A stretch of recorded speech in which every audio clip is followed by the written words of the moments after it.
Welcome back to the bench, everybody.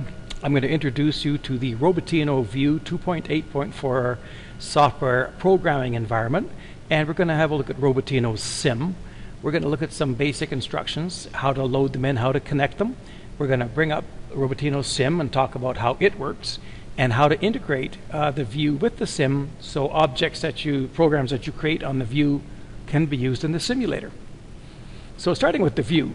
It's got the standard tools up at the front. You can create a new file, you can open an existing program, you can save a program, or you can save as. Standard things, we have all our basic editors, cut and paste, and Control Z undoes, Control Y redoes. Again, this is for starting a simulation, and we'll talk about the other instructions up here later. First of all, let's start by creating a very, very simple program using the graphical programming language of Robotino View.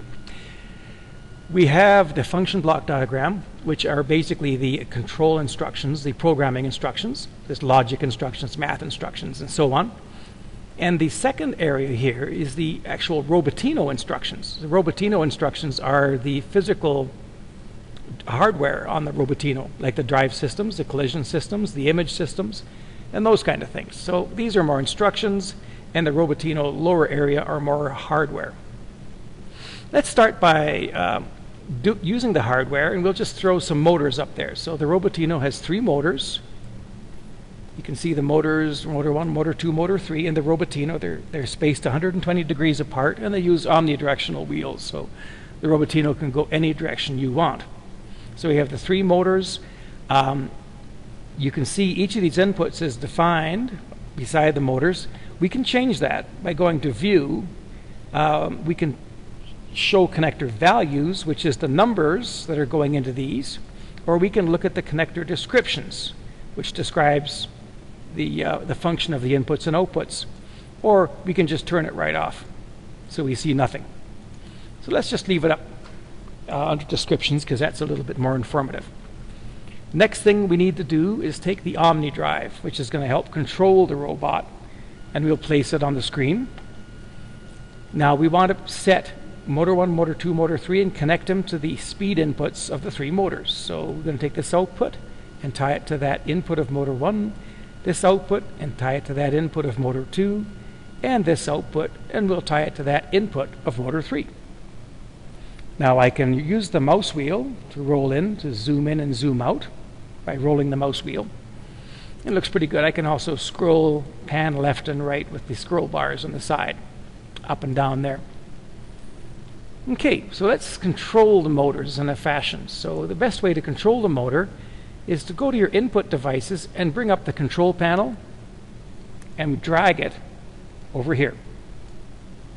Now if I drag the control panel over, there's my velocity in the x direction, which is a floating point number, and it ties to the velocity in the x direction, which is a floating point number of the Omni drive. So we'll connect to those ones.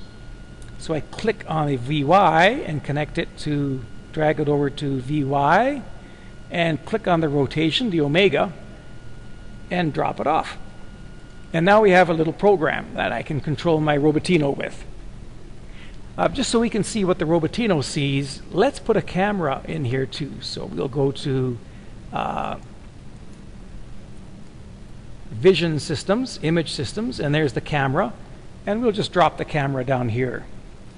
Now if you double click on the Omni drive controller, there's the control panel. You can click on these to move the robot, and if we double click on the camera, this will be the camera window.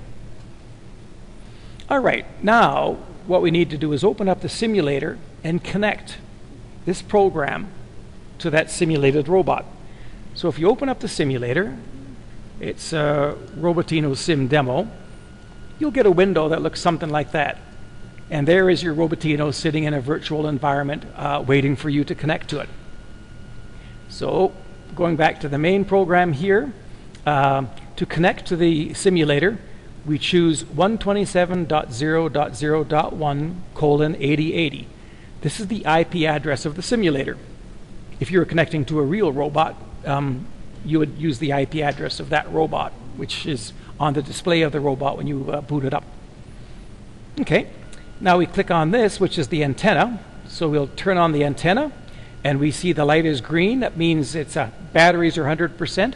And it says 100, which means the signal quality of the transmission is 100%. Now, to actually run the program, we click the run arrow right here, or we can go simulation start all.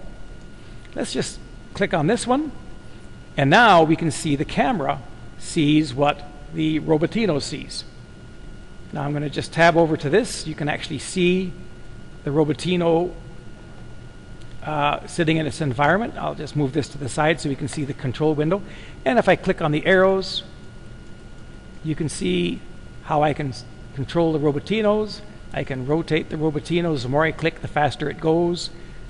I can move sideways or at an angle or backwards.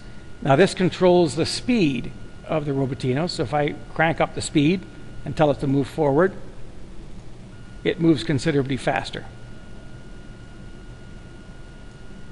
All right, so I would like you to take some time now to experiment with the Robotino's control features, try to get it to hook up to the simulation, and move around the environment at your leisure. When you're finished this, we'll move on to the next step, which will be programming the Robotino.